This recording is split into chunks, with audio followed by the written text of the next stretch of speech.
Welcome everyone to the 12th round of the FIDE Candidates 2024. On your screen is the 17-year-old Gukesh, who is half point behind the leader. Right now, Jan Nepomniachtchi is the leader with 7 points out of 11. Gukesh is on 6.5. He's playing today with the black pieces against Nijat Abasov. This is not going to be an easy game for Gukesh because Nijat in this tournament hasn't lost a single game with the white pieces. Yes, he has lost many games with black pieces, but now Gukesh has to strike with black, and this is not going to be easy. You can see him just focusing himself, adjusting all his pieces, getting ready for the big battle that is on cards today. In the other games of the day, Nepo takes on Pragnananda, and Hikaru Nakamura, who's also on 6.5 points, takes on Alireza Firuza. Gukesh is just 17 years old, and if he manages to win this candidates, he would become the youngest ever in the history of chess to win the candidates, and that is something truly phenomenal. We have Nijat Abasov coming in. He's the last seed of the tournament, and the event hasn't gone particularly well for him. But then again, it was never easy to perform in this field, which has some of the best players of the world. What is the first move that Nijat's going to play here is a question. Is he going to open with e4? Is he going to play d4? I'm sure that Gukesh spent time with his second Gaevsky in order to find some good ideas. The game opens with 1 d4 here, and Gukesh responds with knight to f6, c4 played here, and now e6 is what Gukesh generally plays. He doesn't like to fianchetto, so he sticks to it. He plays e6, and Nijat is ready for the Nimzo Indian defense. He puts his knight on c3 and tells Gukesh, I'm okay for it, and Gukesh does oblige. He goes bishop b4 and queen c2, the classical variation, one of the most solid lines against the Nimzo Indian. And Gukesh comes up with the new idea, h6. This is not a very common move in this position. There are so many moves that black does, d5, c5, b6, castles, but h6 is not one of them. And Nijat now thinks for 3 minutes and brings his knight out to f3. Gukesh is well prepared. He strikes in the center with c5. And now Nijat takes. And one of the things, if you will notice, is in black's favor very slightly, is the fact that this knight is already developed on f3. If it was not, then after knight c5, knight e4, basically you could put your pawn on f3 to limit those knights from c5 and f6. For now, Gukesh takes, and by the way, this bishop will be very well placed on the long diagonal. That is not a problem for Nijat. He puts the bishop there, and I think it's important for Gukesh now to take some advantage of the fact that this knight is pinned, and he does go knight c e4. He attacks the knight on c3. Castle happens, knight takes knight, pawn takes a knight, and now bishop will drop back. And what could be more logical than bishop c5? And now Nijat is going to push his pawn in the center of the board. He pushes it to e4. You can see that he wants to gain more space in the center with e5, and Gukesh plays this very interesting move, knight h7. He's well prepared. He wants to maybe bring his knight out to g5. Nijat pushes his pawn to e5. Very interesting. Of course, here if you go knight g5, there's already knight d4 and white is pushing. So that's the reason why Gukesh, still in his prep, plays rook b8.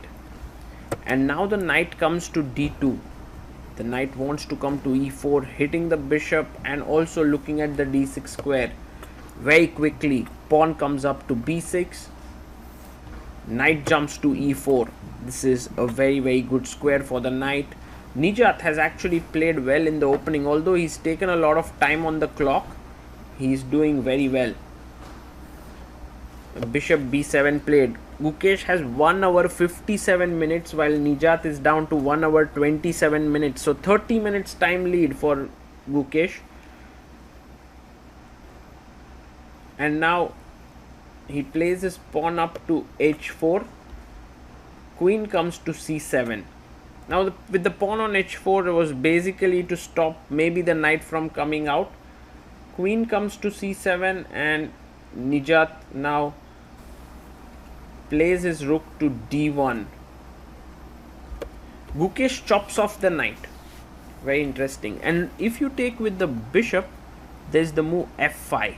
Because if abasov, queen takes g3 is just killing. So that's the reason why Nijat takes with the queen. And that's a better move here. And Gukesh castles it out. So you can see that black has castled, but white has more space, has the bishop pair.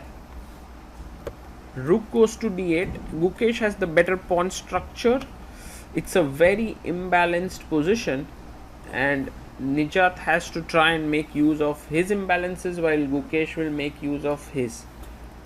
Rook goes to d2. There was also a possibility to play bishop f1 to d3, rerouting the bishop, but rook d2, and now knight goes back to f8. And Nijat is thinking here. He goes h5. Important move here, because now the knight cannot come to g6, and the only way to activate the knight is back via h7.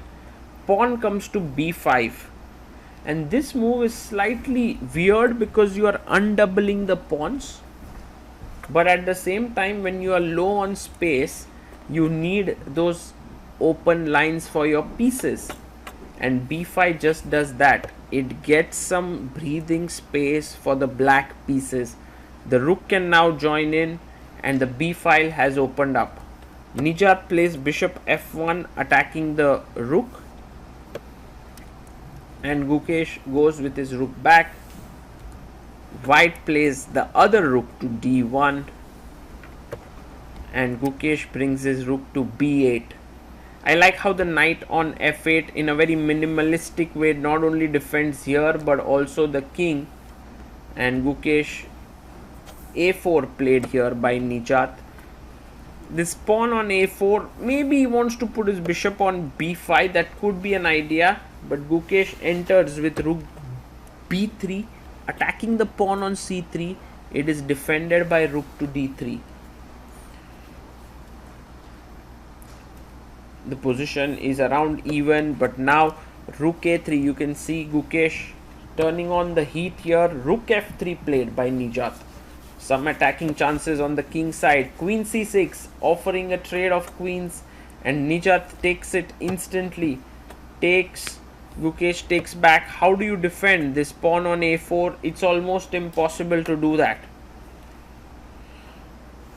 So Nijat gets the rook in the center, but I think now Gukesh can safely chop off the pawn. So he's pawn up, he's doing well, but Nijat has the bishop pair, and I think this move bishop g2 shows that it's not so easy to defend this pawn. If you go rook c8, maybe later I'll go rook d8, and this pawn is still weak. So he goes rook a2, and his idea is that if you take here, then I'm attacking your f2 pawn. So Nijat brings his rook up and offers it for trade. It's important that Gukesh keeps the rooks on the board, maybe rook a1 check or rook b1, but he exchanges, and this is not a great idea because now after the trade of rooks, the c6 pawn is seriously weak. How do you defend it? Gukesh plays rook c8. In a way, yes, he's defended it, but don't you think the position is a bit passive of the rook? Bishop e4, I really like this move because now this bishop can be rerouted to c2 to a4. With that, he blocks the a pawn and also keeps an eye on the c6 pawn. a5 played, bishop comes back to c2, and Gukesh now pushes his pawn to g5. Nijat quickly takes en passant and Gukesh takes back. Now the easiest way for white to play is to take and take this pawn, or even go rook a2 and the position is around equal. But instead Nijat goes king g2, allowing king g7, and now taking might not be the best because then king takes would happen. So goes bishop a4, putting pressure on the c6 pawn. Let's see how Gukesh reacts to it. He goes knight e7. I like this move. The knight defends the pawn on c6, can come to d5 square also if needed. Pawn to c4, stopping knight d5 ideas. How does Gukesh continue? Gukesh goes rook b8. He takes the open file for his rook. He's doing nothing spectacular, but he's just making one good move after another. That's the main thing for Gukesh here. To keep putting pressure on Nijat, bring him down on time. When he's down to 2 minutes 30 seconds, he's bound to make a mistake. Now the king comes up on f3 and rook d8 played here. So bishop comes back to e3.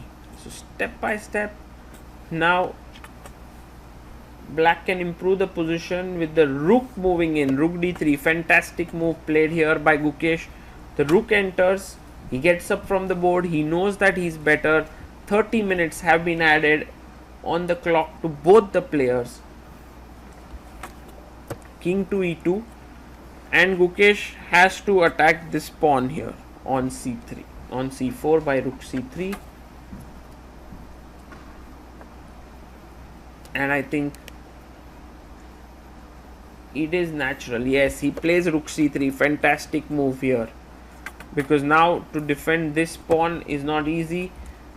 He goes c5. Is he giving up material? Because if you take here, he wants to play bishop d2 and win this. So Gukesh need not hurry. He goes knight d5. Now finally getting that important square for the knight. Rook c2 played, because if you take bishop takes here, then there is a check, and I give next check and I pick up the rook. So that's the reason why rook c2. He takes, bishop takes. Now you have the bishop pair, but black has extra material and pushes the pawn forward. Fantastic move. You can't take once again. Knight c3 check and you lose the bishop. So Nijat Abasov has his hands tied here. King d3. Gukesh pushes the pawn to a3. Step by step, black's position keeps getting better. Bishop to b3. You can see that he can actually win material here with knight takes e3 and then takes on c5, but he actually first improves the position of the king. Bishop comes up and king goes even further. King comes to c4, but it's attacking nothing because the knight is very well solidly placed. Bishop e1 played. If only the king could enter this way, then black is completely winning. King comes back to d3. Just have to be careful not for the king to get checkmated. King g4 played.